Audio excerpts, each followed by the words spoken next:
ആരോഗ്യമന്ത്രിക്ക് മുന്നിൽ ആളൊഴിഞ്ഞ കസേരകളായിരുന്നു. ഉദ്ഘാടന പ്രസംഗത്തിനുണ്ടായിരുന്നത് 10-ൽ താഴെ കാണികൾ. 10-ൽ താഴെ കാണികൾ റെക്കോർഡിട്ട് കളഞ്ഞല്ലോ വീണേച്ചി. കിളിയിലെ നുള്ളിക്കളഞ്ഞ ലക്ഷണമാണല്ലോ. ഗോവിന്ദമ്യാഷ്ടറേയും മുഖ്യദാസനെയൊക്കെ കവച്ചു വെച്ച് കളഞ്ഞല്ലോ. 2 കൈകളിലെയും വിരലുകൾ മൊത്തം ഒന്ന് മടക്കി എണ്ണാനുള്ള അവസരം പോലും ഞങ്ങൾക്ക് തന്നില്ലല്ലോ. ഈ ജനപിന്തുണയൊക്കെ എവിടെ കൊണ്ട് വെക്കും? നീ ഒന്നുകൂടെ ഉണർന്ന് പ്രവർത്തിക്ക് പരമാ. ഞാൻ ഇനി ഒരു 3:30-ക്ക് ഉണരാടാ, എന്നിട്ട് ഞാൻ ഇവിടെ നിന്ന് പ്രവർത്തിക്കാം. പാർട്ടി പ്രവർത്തകരോ അല്ലെങ്കിൽ മറ്റുള്ളവരോ ആ പരിപാടിയിലേക്ക് എത്തിയില്ല എന്നുള്ളതാണ് ശ്രദ്ധേയമായ കാര്യം. വേദിയിലിരിക്കുന്നവരും സദസ്സിലിരിക്കുന്നവരും കൂടെ ചേർത്ത് ഒരു 10-ൽ താഴെയുണ്ട്. എന്നിട്ടും എഴുതിക്കൊണ്ട് വന്ന പ്രസംഗം നോക്കി വായിക്കാൻ മന്ത്രി കാണിച്ച മനസ്സ്, ആ മനസാന്നിധ്യം. നിങ്ങൾക്ക് ഇഷ്ടമല്ലെങ്കിൽ എന്റെ അവകാശങ്ങളൊക്കെ തന്ന് എന്നെ പിരിച്ചുവിട്ടേക്ക്. ഞാൻ എന്റെ തറവാട്ടുക സ്വത്തുക്കളൊക്കെ നോക്കി ജീവിച്ചോളാം. ജനങ്ങള് തീരുമാനിക്കുന്നതനുസരിച്ചാണ് ജനാധിപത്യം മുന്നോട്ട് പോകുന്നത് എന്നിനിയെങ്കിലും മനസ്സിലാക്കുക.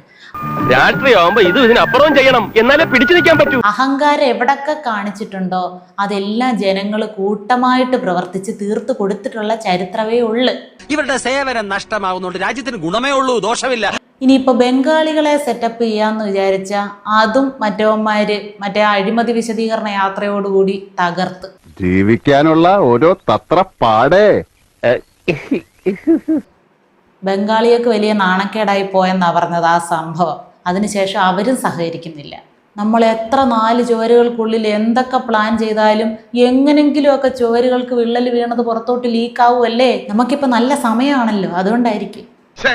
ഒരു നല്ല കാര്യം ചെയ്യാന്ന് വെച്ചാ സകല മൂരാച്ചികളും കൂടെ എതിർത്താ പിന്നെ ഞാൻ എന്നാ ചെയ്യാനാ? നീ വെള്ളം ഇറങ്ങാതെ ചാവൂടാ. ആളൊഴിഞ്ഞ കസേരകൾക്ക് മുന്നിലാണ് വൈകുന്നേരത്തെ ആയുഷ് ഉദ്ഘാടന പരിപാടിയിൽ മന്ത്രി പ്രസംഗിക്കേണ്ടി വന്നത്. എന്നാലും ആ സ്റ്റേജിലിരിക്കുന്ന 2-3 പേർക്കും കൂടെ ഇറങ്ങി വന്ന ആ മുൻനിര എങ്കിലും അത് നിറയ്ക്കാനുള്ളവരില്ല. എന്നാലും ഒരു 3-4 കസേരയൊക്കെ ഫില്ല് ചെയ്യായിരുന്നു. ഇങ്ങനെയുള്ള സന്ദർഭങ്ങളിലാണ് നമ്മൾ സ്വയം നിയന്ത്രിക്കേണ്ടത്. Self control. ഓഹോ, നീ സ്വയം നിയന്ത്രിച്ചു നിന്നതല്ലേ? ഒരു 3-4 ആളും കൂടെ ഒക്കെ എങ്ങനെയാണെങ്കിലും വരേണ്ടതാണല്ലോ. നമ്മുടെ അന്തങ്ങളെ സാധാരണ നമ്മൾ വാട്സപ്പ് ഗ്രൂപ്പുകളിലൊക്കെ മെസ്സേജ് അയച്ച് ഭീഷണിപ്പെടുത്തിയൊക്കെ ആണെങ്കിലും 5-6 പേരെ ഇരുത്തുന്നതാണല്ലോ. ഇപ്പൊ തന്നെ പത്രക്കാരുടെയും പാർട്ടിക്കാരുടെ ഇടയിൽ നല്ല ഇമേജ് എനിക്കുള്ളത്. ആളുകൾക്കെല്ലാം വന്ന് നിങ്ങൾ ഒന്ന് പ്രസംഗിച്ചാൽ കൈയടിക്കാൻ തന്നെ പേടിയാ. ഇനി കൈയടിച്ച ശബ്ദം കേട്ട് ചെവി എങ്ങാനും അടിച്ചു പോയാ അതിന് വധശ്രമത്തിന് കേസായില്ലേ നാട്ടുകാരുടെ പേര്. ആർക്കാ ജീവന് കൊതിയില്ലാത്തത്?